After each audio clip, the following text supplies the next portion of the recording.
the part where, again, I would normally start by saying good afternoon and thanking you for being here, but under these circumstances, I'll just give you a minute to start your live streams or do whatever you need to do. And while you're doing that, my name is Chief Sean Barnes, S-H-O-N-B-A-R-N-E-S. I'm currently the Chief of Police for the Madison Police Department. I'll be providing a brief update of the school shooting that we had today in Madison. There is some information that we're not going to release because it's still an ever-evolving situation. You'll hear from some of our representatives from our city and from our county, and behind me are a lot of people who came together today to make sure that the day ended well and that everyone else was safe. So with that being said, I'll go ahead and start my remarks. Today truly is a sad day for Madison and for our country. It is a day that I believe will live in our collective minds for a very, very long time. Here are the details. Today at 10:57 a.m., our team was called to the Abundant Life Christian School in reference to an active shooter. We know that 3 people are dead, including the suspect shooter. We know that the suspect shooter was a teenage student who attended the school. At this time, we're not releasing the age or gender of the student or any other identifying remarks about the student. 2 other people have died that died were a teacher and a teenage student. 6 other people were injured. 2 students are now in critical condition in the hospital, and these injuries are considered life-threatening injuries. 4 students are also at other area hospitals with non-life-threatening injuries. But these are just the physical injuries that we know about. We know that this was the middle of the day of a school day, and so there will be other injuries that we'll have to face for a very, very long time. And we're going to do everything we can as a community to heal those injuries as well. Many of you have asked me about the why of this. Why did this happen? What do we know? What was the motivation? I do not know. But I will tell you this, our detectives are working hard in the investigative process to find out as many answers as we can so that we can further prevent these things from happening, not only in this community, but in other communities around our country. I think we can all agree that enough is enough, and we have to come together to do everything we can to support our students, to prevent press conferences like these from happening again and again and again. The school building itself is clear. We have cleared the school. There's no other threats or danger to the community. We're in the process now of what we call reunification. And what that simply means is making sure that every student that was in the school is present and accounted for and returned to their loved ones. This usually takes a while, but we have practiced, unfortunately, and practice, and that's why we're able to reunify students with their parents within hours of a school shooting. The reunification is taking place at the Dean Clinic on Stoughton Road, and I certainly thank them for their help. Again, we need our public to find an alternate route. If that is your normal way home as we get closer to the end of the day, please be patient or find another route home. We're currently processing the scene. We're interviewing those who may have been witnesses, and we're obtaining search warrants to get additional information. And lastly, I want to just say thank you to everyone who's standing behind me, the organizations and agencies that they represent, the men and women of the Madison Police Department and Dane County Sheriff's Office who selflessly ran into a building not knowing what they were going to encounter. Many of you know this about me, but I started my professional career, if you will, as a public school teacher back in 1997. and I taught public school for 4 years. It was one of the greatest joys of my life before becoming a police officer. And I can tell you what a special place our schools are. With that being said, we owe it to our community to do everything possible to ensure that it's not only a special place, but a safe place as well. And we're going to continue to do that. So we ask for your patience as information is coming in. We will do the best that we can to bring you accurate and timely information, but we want to make sure that our public knows that we're working extremely hard on this particular incident. There are a lot of people involved, and certainly we're going to come together as a community. I'd like to bring up at this time Police Fire Chief Chris Carver. Thank you, Chief Barnes. Before I start, the only thing I can say is this is not a place that any fire chief or any one of us would ever want to be, and I can't believe I'm standing here today talking about this incident. The fire department is a part of this community, much like all of the folks standing up here with me today. Our hearts are with and our arms are around everybody impacted today and everybody within our community. With that, I won't repeat the details shared by Chief Barnes, but I will share with you the fire department activity for today. Much like Chief Barnes mentioned, at 10:57, we were also dispatched with Engine 5 and Medic 5 to the same location. Throughout the course of the incident, we responded with 5 engine companies, 4 ladder companies, 15 ambulances. I would like to take a moment and share our gratitude for our county partners throughout a multitude of EMS and fire agencies that joined us in the response today. We also had 11 off-duty chief officers that came in on this response, so it was a tremendous response from the fire department. We transported 4 patients to St. Mary's. We transported 3 patients to the University of Wisconsin hospitals. On the arrival of our crews, I can say my gratitude to our membership for what they did and their selfless actions today. It's hard for me to place into words what they ran into as well.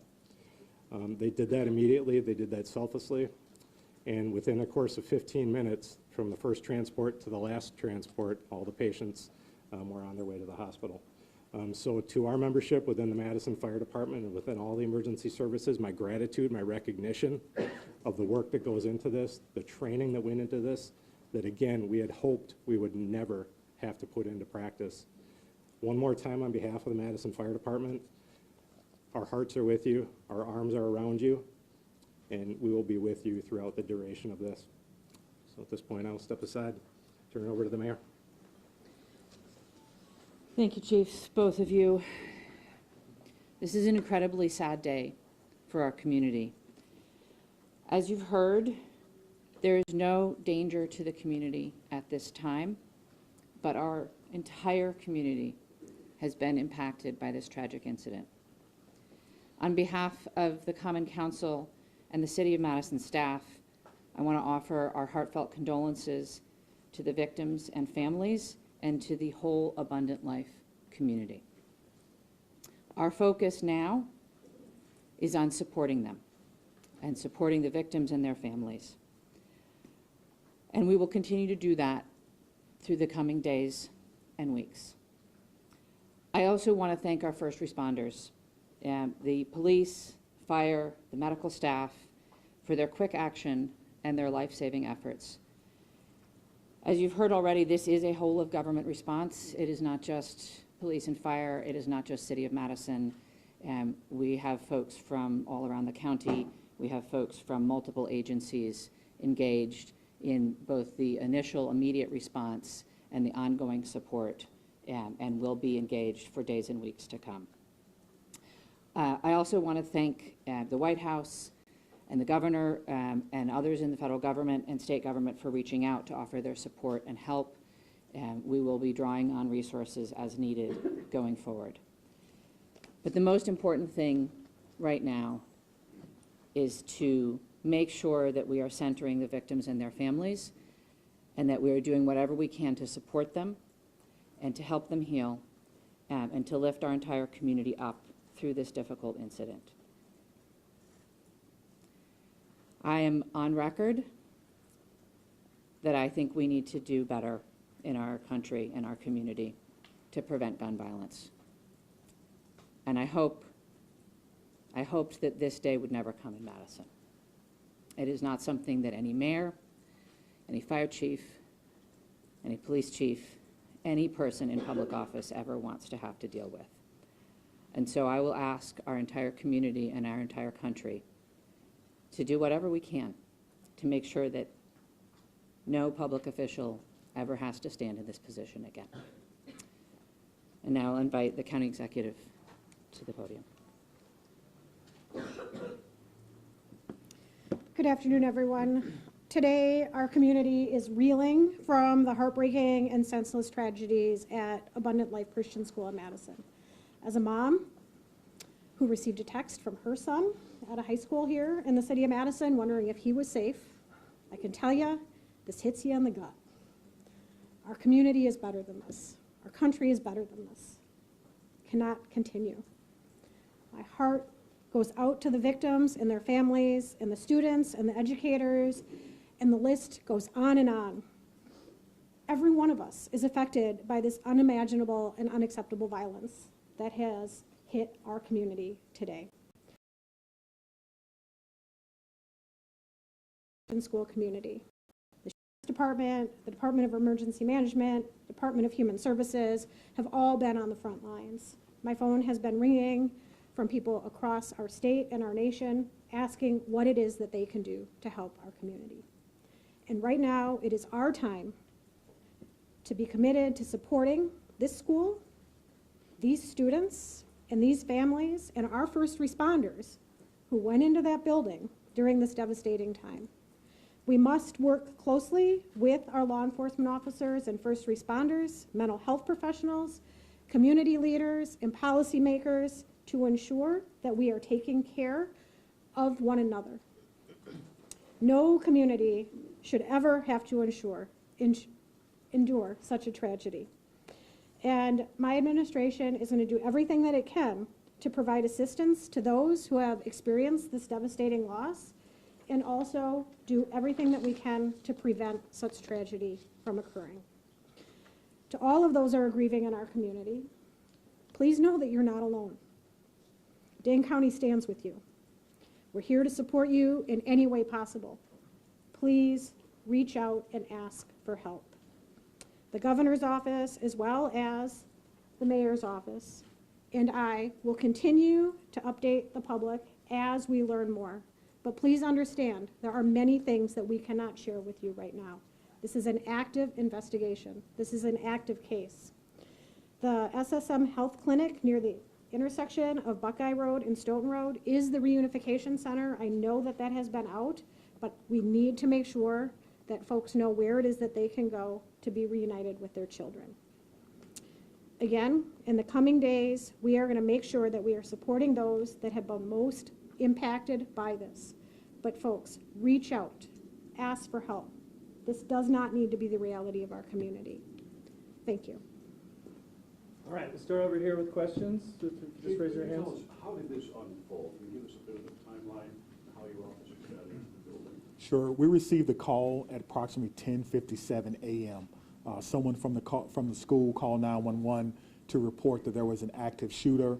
That means something different to us, obviously. There's different protocols that go out, tone alerts even, so that even if officers are busy doing other things, they respond. One of the things that I do want to note is that our training center is about 3 miles from there. We have special event team medics, those that work with the fire department, responded to this particular scene from their training day. So what began as a training day became an actual day.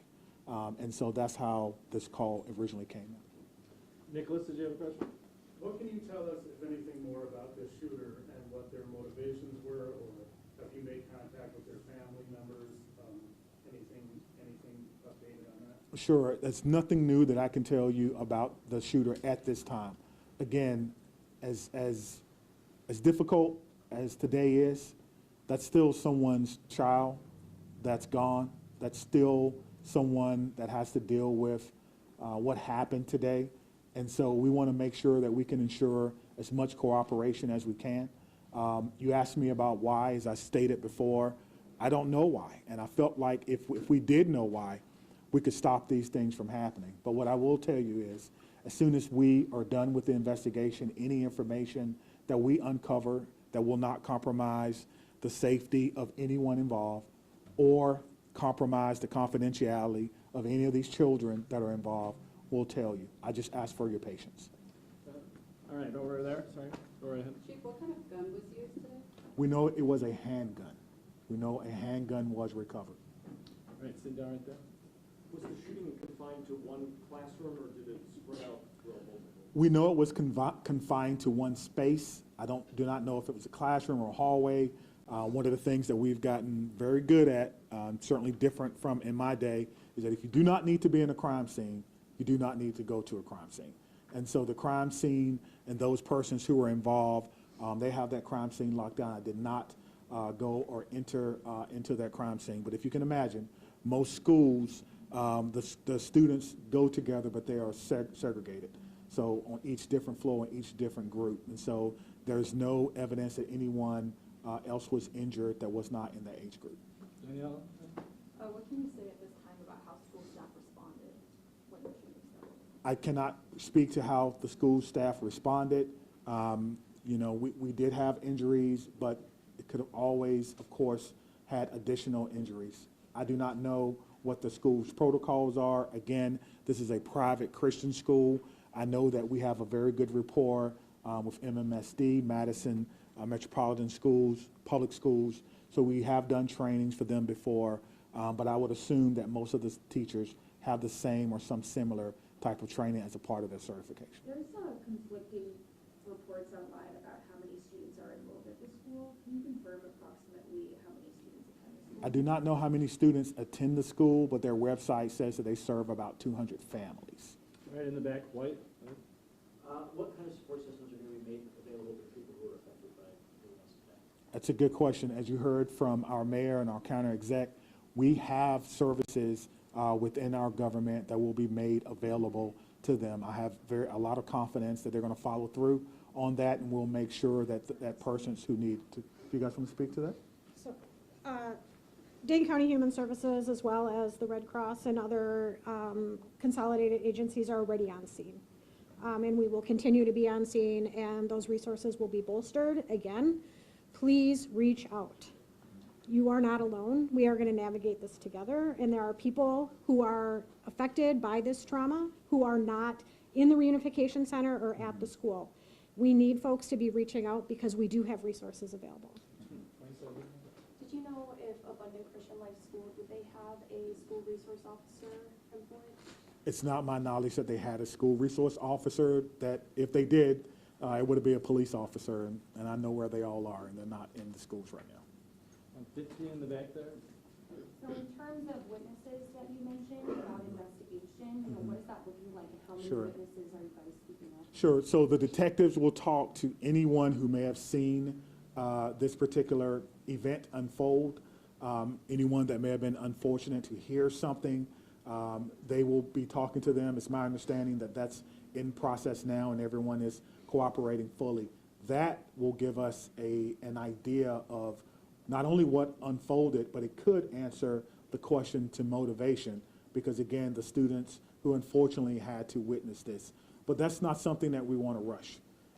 We're not going to interrogate students. We're going to give them an opportunity to come in and speak to what they may have saw when they feel ready, which is why some of these questions can't be answered right now. All right, Spectrum Room. How do you reassure the community that it's still okay to go back to school? I mean, everybody's got kids, and I think, maybe it happened at this school, but there's everybody that's got a kid anywhere, right? Just in Dane County, it's gonna be hard. Yeah, I think you're asking me, how can I say 100% that no child will ever be harmed in school? I can't. No police chief can. But all I can tell you is that we have systems in place so that if something happens, we can respond like we did today. I can tell you that our mayor and our county exec has committed resources to not only public health, but also mental health. I can tell you that every teacher that I've ever had contact with at MMSD cares deeply about their students.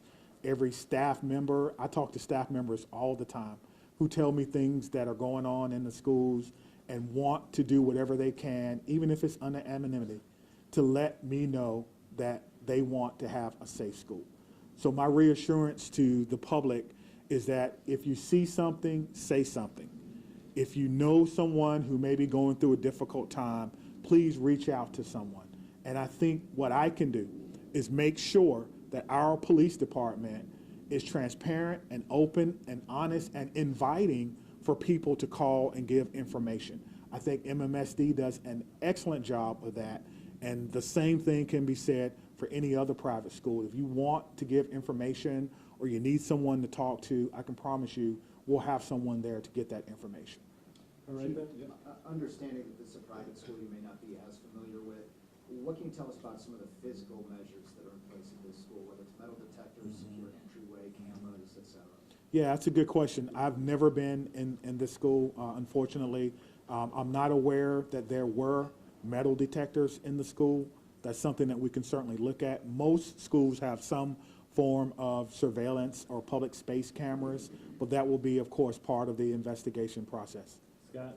Chief, can you clarify, you said 7 were injured, but 6 were hospitalized. Does that mean one's been treated at least? And secondly, is the shooter's family cooperating with the investigation?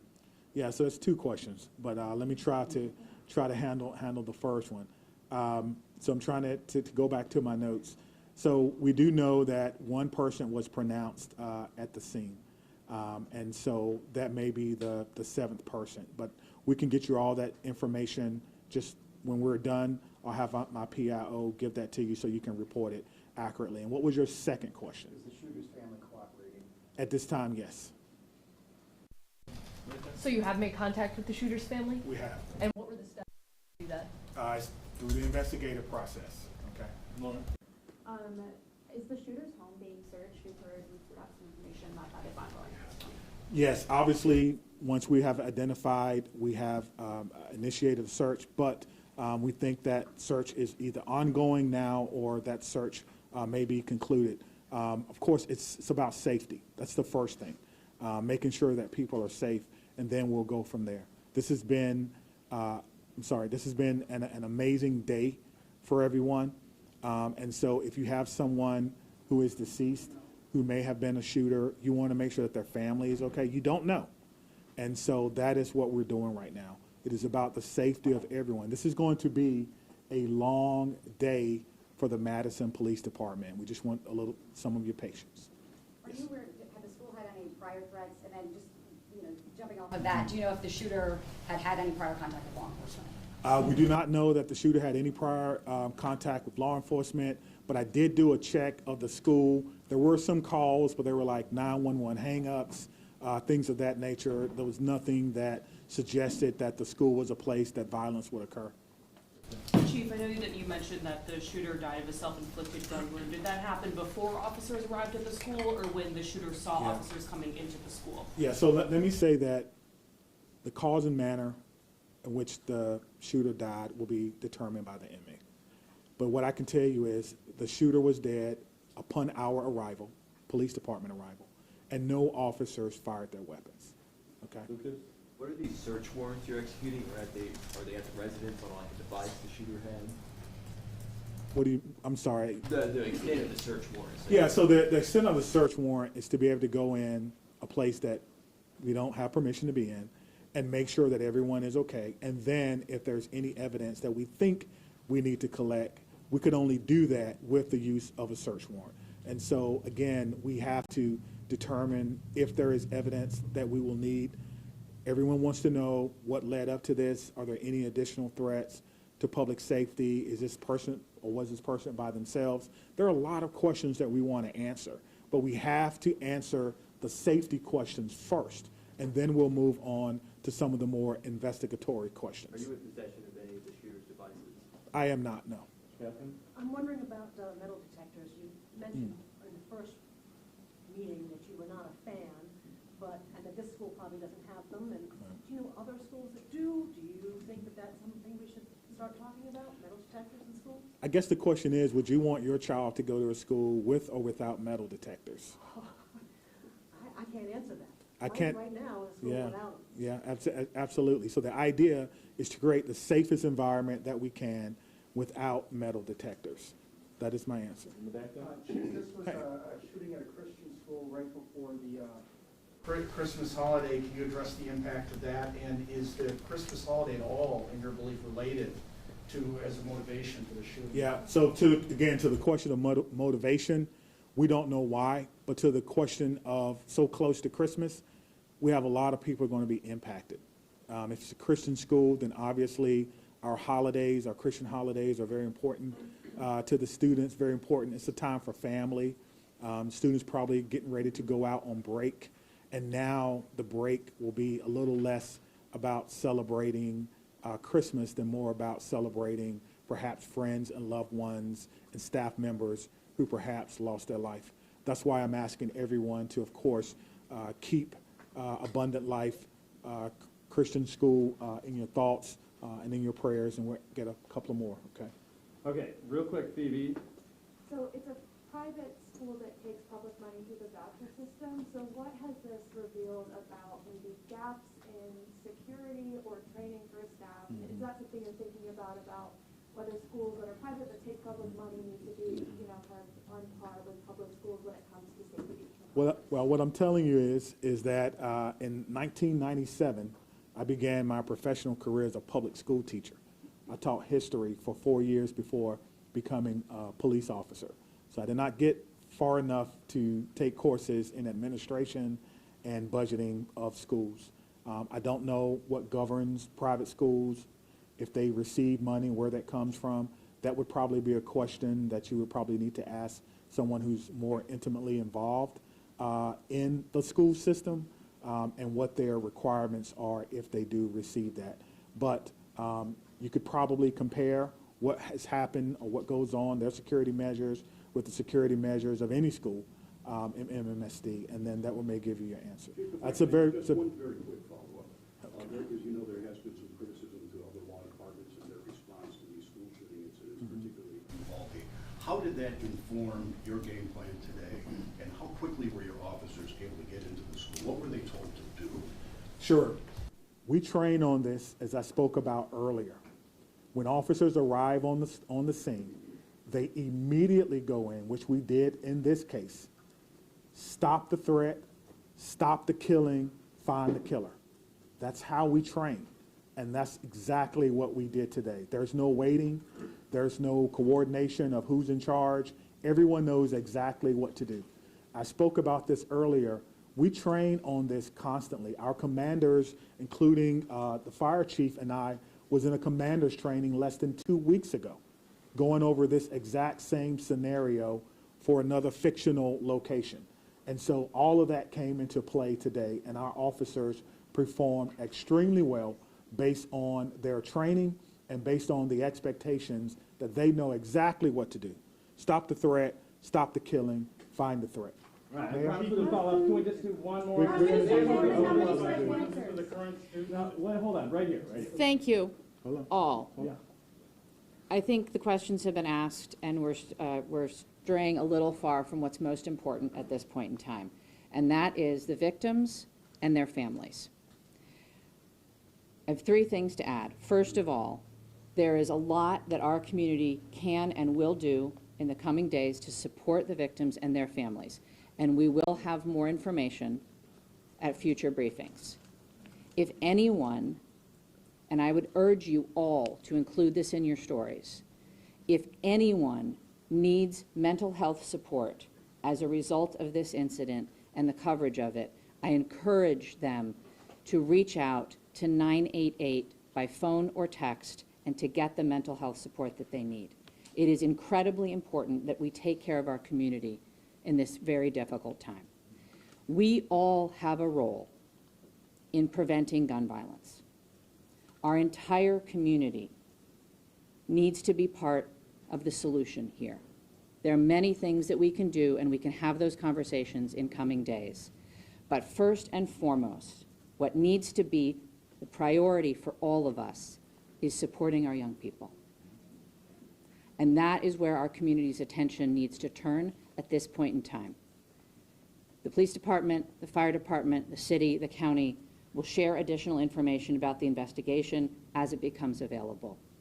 But I urge you all to help our community find resources to support their mental health and to find resources to support the victims and families at this time.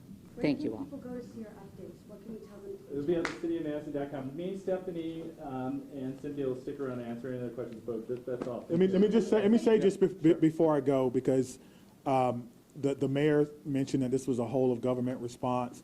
It certainly was, and there's so many people that we want to thank. We cannot thank everyone, but it's also a whole of law enforcement response. Even though we are in different agencies, we all have the same training. And so I want to thank our partners with the FBI who are here with me today, partners with the ATF, Dane County Emergency Management. Of course, we already talked about our fire department. We've got calls from the Attorney General of the United States, Wisconsin State Patrol, our governor's office, State Patrol, Monona, as well as our sheriff's office. I know I may have left someone out, but thank you for how you responded, professionally, quickly, and according to the way that we all trained, and it all came together to ensure that no other persons were hurt. Thank you. Chief, could you just say what time you guys made entry? We just want to nail that detail down. 10:57. But That's the time you made Oh, entry. he's right in 1 minute? We'll work on getting that, so our next, How long did it take to